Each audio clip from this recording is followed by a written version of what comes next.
Here's the driver's side. For some reason, the driver's side collects way more oil. So, welcome back to another video. You might be wondering like where the heck I've been all this time, and I took some very well needed time off from work, social media, and both of these cars because they both been giving me issues. Today's video, it's about this car, and I wish I can say we're starting off 2022 on a high note, but I think I might have spun a bearing, and today's video is on how I'm gonna check to see if that's the case or not and what I'm gonna do based on my results. So no more time wasting, let's get to it. So you might be wondering like, dude, what happened? So I made a rookie mistake. I didn't check my oil level as often as I should, and car ran about a quart low. This happened probably over a month, like second, third week of December, and when I started it and it was warming up, it was making like at the bottom end, it was making like a clunking sound. So I turned it off, checked the oil level, and I think I added like a full quart. So I don't know if that was enough to starve the engine, which these take what, like 3.5, 4 quarts or whatever it is. So it seems kind of weird, but anyways. So what I'm gonna do is I'm gonna drain the oil. I'm gonna use one of these paint strainers and see if I can catch any metal shavings. If I don't, I'm not gonna stop there. I'm gonna pull the oil filter and I'm gonna cut it open and I'm gonna look inside the paper element. So, all right, let's do this.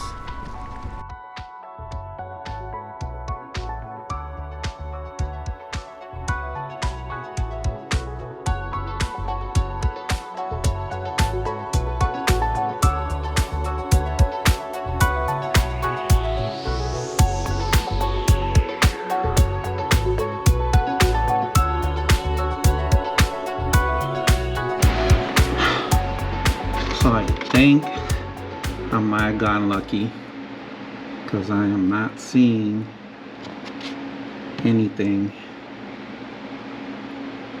to concern me. In fact, the oil when it was draining looked very clean because I think it had 2,000 or 3,000 miles on it, but I am not seeing any metal. I'm not seeing anything on this. But we don't stop there. Let's drain the oil filter and cut that sucker open. Just real quick, those of you that are not running oil catch cans or you think you don't need one, this is for you. So this is the driver's side, passenger side, and that's what's going into your intake system. And I think I do this every 2 oil changes. Now, the thing that I've always noticed is, let me clean this real quick. Here's the driver's side. For some reason, the driver's side collects way more oil. So I don't know why that is. It could be, there's more blow by from the piston rings, or I've never done a cylinder lead down test or a compression test, which I probably shoot sooner or later. But again, this is what's going into your intake system.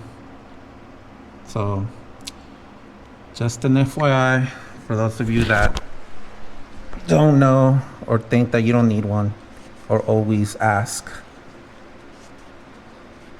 about this. So get one. I actually need to get one for that one, because who knows what's going on, how nasty the intake plenum on that one must be. All right, let's just go for it and see what comes out of this thing.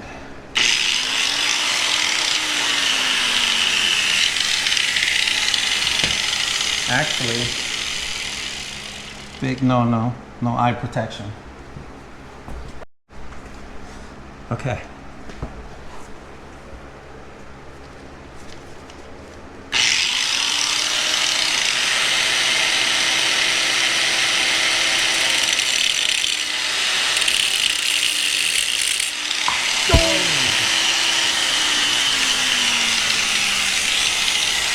That's not gonna work.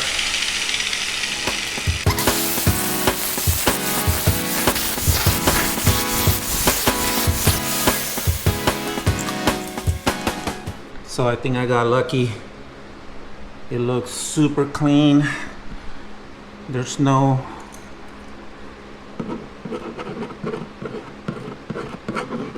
actually, it looks like there are some. Okay, I think I'm in the clear. I think this stuff that we're seeing here, that's obviously from when I was cutting this thing open. So that's all I'm seeing is the, you know, the black shaving, whatever this, I think it's paint on this, on the outer casing. But if you look inside this, and I drained, and whatever else I've done, draining out into this thing, like I haven't found any, like, anything that I would call evidence of a spun bearing. If anybody watching has any experience with that, from what I've seen on YouTube, I've never seen one in real person, but from what I've seen people doing this on YouTube in real life, on some that are bad that did spin the bearing, it was pretty evident. Like there was big chunks of, like, you know, metallic, you know, stuff from like a crankshaft and you know, and what is it called, a connecting rod bearing. So I think I'm in the clear. I think I got lucky and I dodged one. I just gotta do some. I noticed that I have a couple leaky lines in there, so I'm gonna tidy those up, rotate the tires, turn this on, take it for a spin. You know, I can't believe I've been dreading this for like over a month, just putting that off because I didn't want to, you know, I guess I didn't want to admit that it could possibly, I was going to need another engine, which it's something I'm going to do eventually anyways, but at least I, you know, I have a running car still. Let's see how much longer it can hang in there, because, you know, I really do beat the crap out of it. And I know I've said this before, but if like the car that you're modifying is the only car you have, I would highly suggest just leave it alone. You know, do some stuff to it, but don't go too crazy because of stuff like this. When you're dealing with aftermarket stuff and you're, you know, constantly tinkering and doing, you know, crap to your car, it's gonna go down. Sooner or later it's gonna go down. Something's gonna go wrong, and it's trial and error, growing pains. And thankfully I have two other cars that I can count on. So this one was being a little B a couple weeks ago, something with the clutch, which I'll go over in another video on how I fix that, or how I'm gonna fix it. But you know, the Xterra, that thing's been you know, workhorse, and that thing's built like a tank, and I better start showing some love to it because it's at 195,000, and if I don't hurry up and start doing something to it, it's gonna, you know, give me the middle finger soon too. So anyways, all right, let's finish this up. So real quick before I fill this thing up, I like to use Valvoline full synthetic 530. If I can find a high mileage one, I do. Also, I always use this STP oil stabilizers or treatments. This one is a high mileage one. Actually, this one's kind of new. I think I've only been seeing these maybe a year at Walmart, and I always use this combination. For some reason, seems to quiet down all that valve chattering that most of these engines have. I've used Royal Purple and Mobile One, and for some reason this one, I've stuck to this one, and the car seems to do, or seems happier with this one. So anyways, in case anybody cares.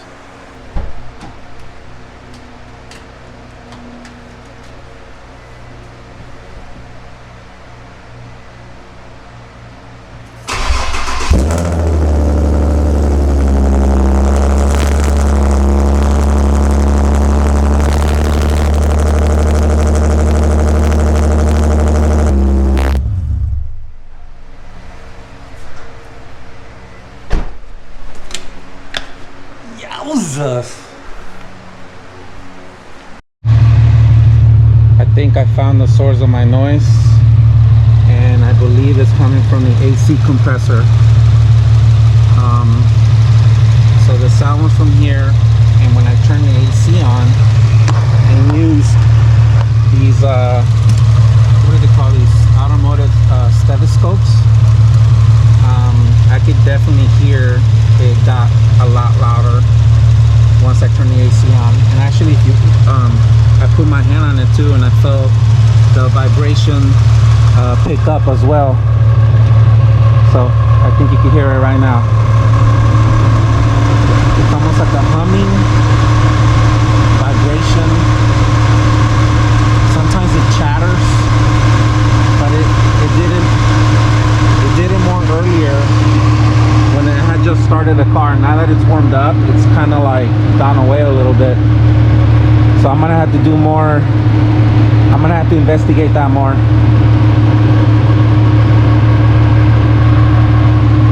Because it's only on this side.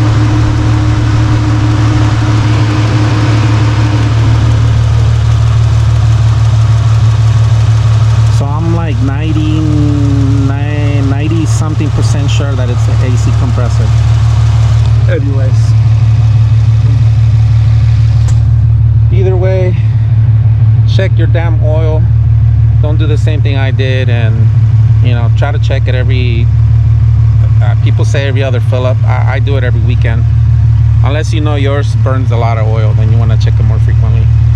Mine, I don't think mine had, well, I don't know, I'm gonna have to check it more frequently now. But let's end this on a good note.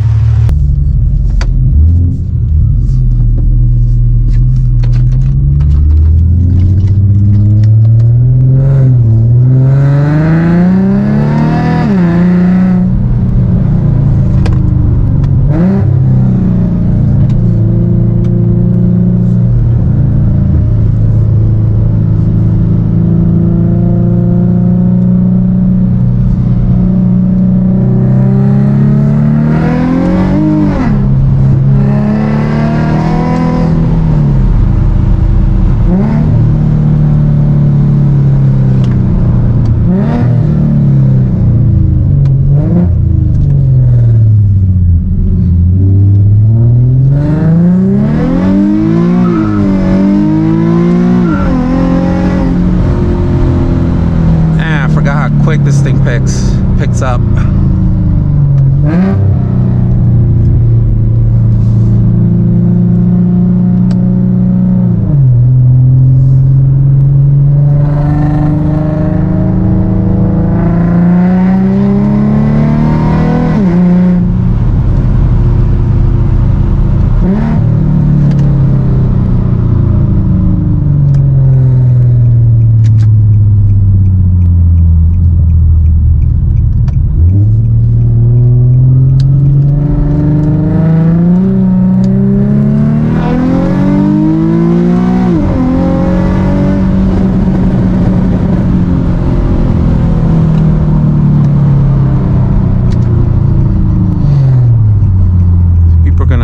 Crazy with this GoPro on my head.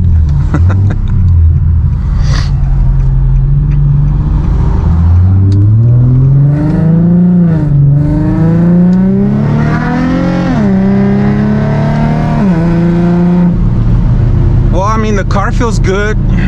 Seriously doubt it's a spun bearing, or the engine.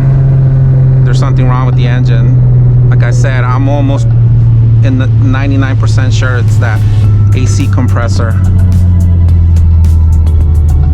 which should be fun because I'm gonna have to have someone discharge it to replace it. I gotta get all the O-rings, and if I remember correctly, there is a shim procedure you have to do to make sure that the clutch, like the pulley, is in the right distance.